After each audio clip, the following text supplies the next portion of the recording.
Thank you so much for stopping by my channel. Today's video is going to be a book review on a novel that I just read called College Girl. And I don't know if you have ever seen this book in your bookstore, but I just thought the cover was the cutest thing. It is an academic building with a huge tree in front of it, and I love the fall, so that right there made me want to pick it up. And then I read the back of it, and I read the inside of it. I'm one of those people that has to read the inside of a book, but I'm going to read you the insert to just kind of give you an idea of what the book is about, because I really enjoyed this book. So it says, writing with uncanny psychological insight, Patricia Weitz offers a debut novel that is not only a provocative, emotionally resonant page-turner, but also a sharply observant portrait of campus life and all the many pleasures, economic, academic, social, that are funneled into its culture. With shy Natalie Bloom lugging a suitcase full of demons and insecurities from home, Weitz gives us a sensitive, unforgettable character who feels all the hope, passion, pain, and awkwardness of this phase of life particularly deeply. When the 20-year-old Natalie transfers to the University of Connecticut from the nearby blue-collar branch college, she thinks she has finally arrived.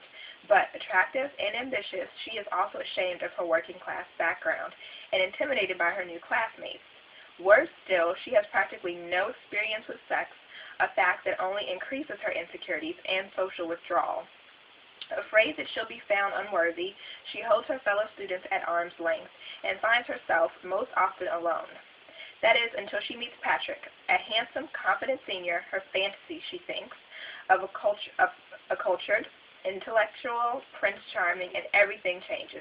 But the more intimate they become, the more Patrick brings out her worst insecurities, and we cringe in recognition of Natalie's behavior, as Natalie's behavior becomes increasingly self-negating in the presence of this young man, and ultimately even self-destructive, until she finally takes extreme measures to change their course. Weitz understands this time of life perfectly and enables us to see Natalie's world exactly as she does, a world defined by a chain-smoking, rocker chick roommate, an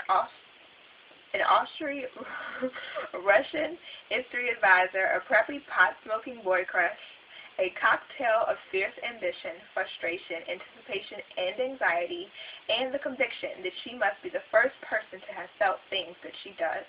College Girl captures the sharp pain and excitement of youth, the thrill of infatuation, and the ache of embarrassment, as Natalie both chases and runs from first love, berates herself first for not keeping and then for losing her virginity, and generally fumbles her way through the last leg of the journey into independent adulthood.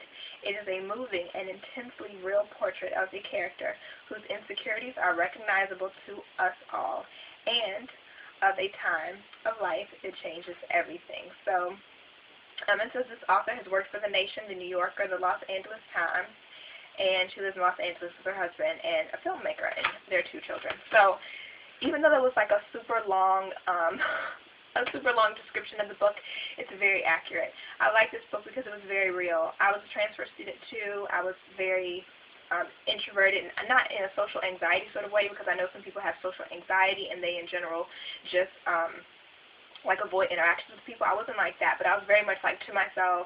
If I didn't have a class with you or I didn't have a group project with you, I probably wouldn't really say anything to you, just kind of stay to myself type of person. And she's like that, but a lot worse. And the fact that she is the youngest of 6 children, she has 5 older brothers. One of her brothers passed away, which is something that she neglects to reveal to people. She has issues with that. Her older brother's death, she has this really awkward situation with her parents and their interactions. Her brothers are kind of well, you can probably infer how her brothers behave. And she tries to get out of her shell when someone on her floor invites her to a party, and she goes to the party with them, and she really doesn't have a good time.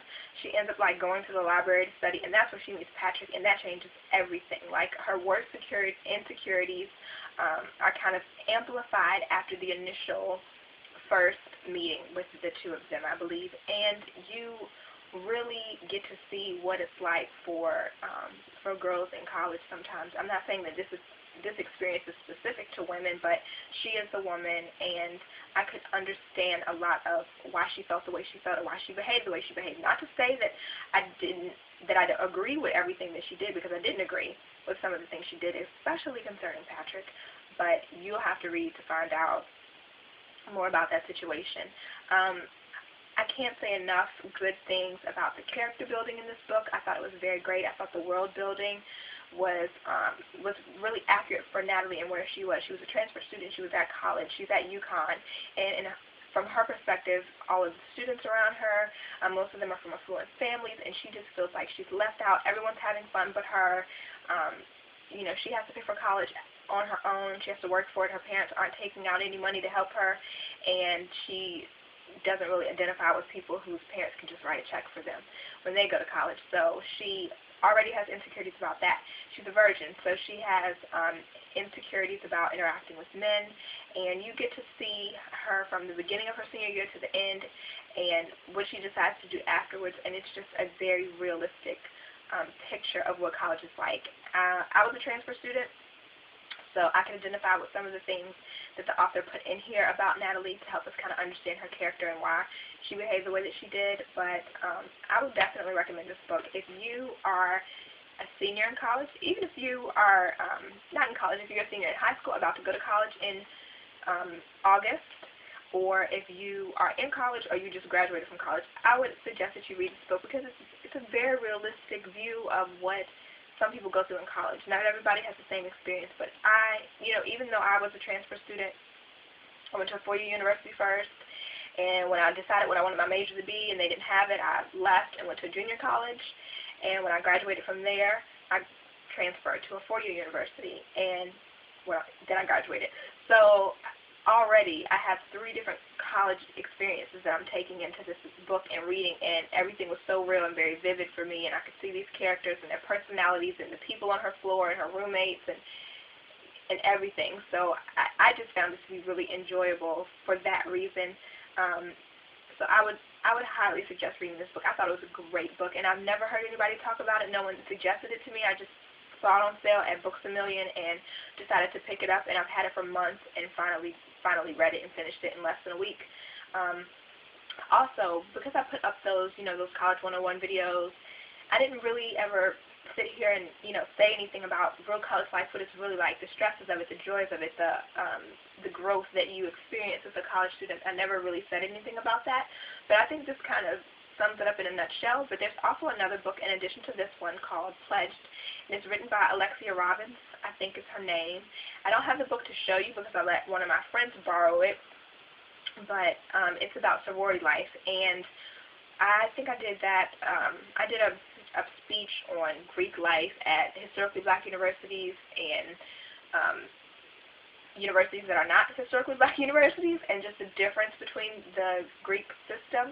And to do that, I read The Divine Nine, and then I read Pledged, because I wanted to get as good of a perspective as I could, and I found that book to be very interesting. And then I read it again after I graduated from college. So even me being in a Greek letter organization, I was in a co-ed once, and we didn't have a fraternity house. So of course there's not they don't mirror, like the two situations don't exactly mirror each other, but there are similarities. There's a common thread. And I talked to people at my undergraduate university about sororities and rushing and what Greek life was like for them, because even though I was in a Greek letter organization, I wasn't like a part of the quote-unquote Greek life, the sorority house and all that other stuff. Like, we had formals and we had rush and we had all that, but it's different because we had men and women and we didn't have a house, and it was more about your character and things of that nature without offending anyone. So I thought that was a really good book. So if you want another real accurate portrayal of what college can be like for some people, then I suggest you pick up Pledged. I'll put a link below this video so that you can look at the reviews on Amazon.com if you want to, and I'll put a link below to this book too. I don't know how much this book is on Amazon.com, but if I got it for $4, it probably isn't too much online. So that's our review of this book. If you have any tips for students going off to college, if you're already in college or have graduated, or you are a freshman this year and you wish someone would have told you one thing, What do you wish someone would have told you? Please leave that comment below, because I want to use this opportunity to help people, because that's what the whole College 101 series is about. And I hope you found this video helpful. If you read this book, please let me know what you think, because I really enjoyed it, and I never hear anybody talk about this book. We're always talking about, like, you know, Pretty Little Liars or The Hunger Games or the Maze Runner trilogy or some other trilogy, really popular book, and no one really talks about these cool little finds that you find in the bookstore that are like $4. So hopefully that was helpful, and I'll talk to you guys soon. Bye.